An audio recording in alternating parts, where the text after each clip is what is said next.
Hey everyone, welcome back to Pawpaw's Workshop. One of the things that I really enjoy doing in the shop is making a lot of different types of projects. And along the way, I like to be able to share different tips that will help make your time in the shop a lot more productive.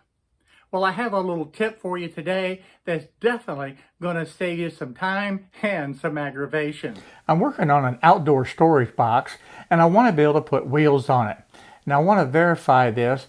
I'm actually marking this 5.5 inches from the end, and I want to make it 1.25 inches down from the top of this board. So that gives me the proper location.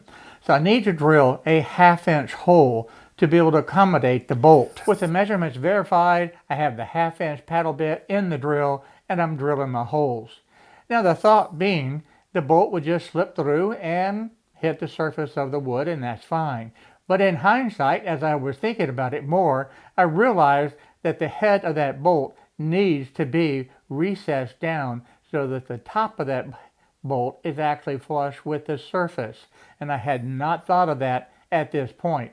I was just going through the process of drilling all of my 1/2 inch holes. And you can see that, hey, the hole looks great, but this is what I really needed. But after that 1/2 inch hole is done, how do you drill that hole? Well, if you've used these spade type bits, you know you need to have this point to be able to guide that bit through that hole. And if you've already drilled that 1/2 inch hole and you need to turn around and drill a 7/8 inch hole, well, with the paddle bit, you really can't do that unless you can block up that hole. Now, because this is a 1/2 inch hole, I grabbed a 1/2 inch dowel rod and put it in the vise.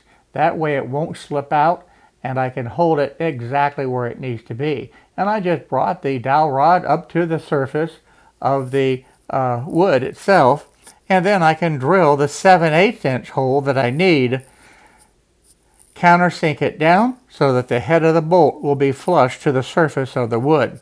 Along the way, I'll verify that, make sure that it's just right. And then just slip the wood off and I can remove the dowel rod.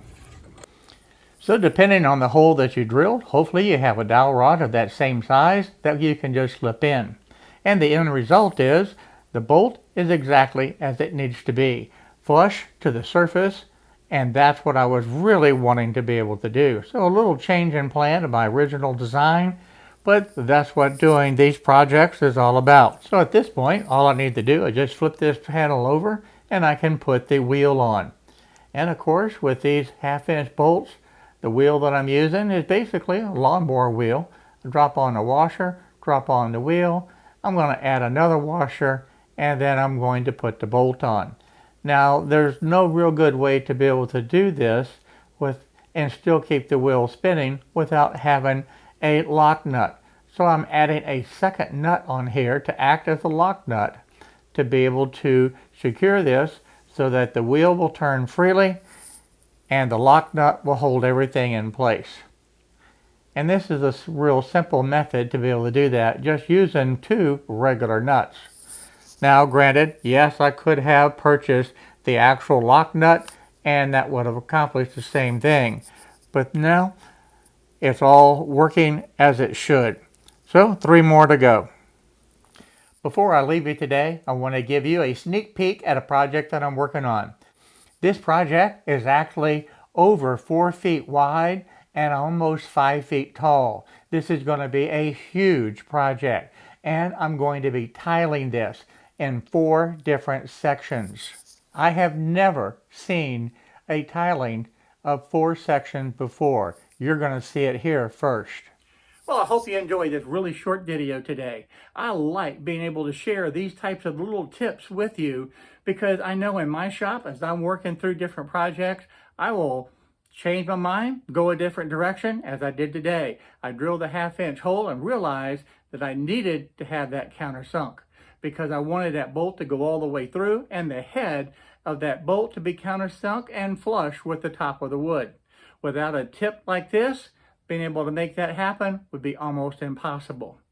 So if you like this video, by all means, give me a thumbs up, hit the little subscribe button right down there below, and I look forward to seeing each and every one of you in the next video, whatever that happens to be. So for now, bye-bye everyone. See you real soon.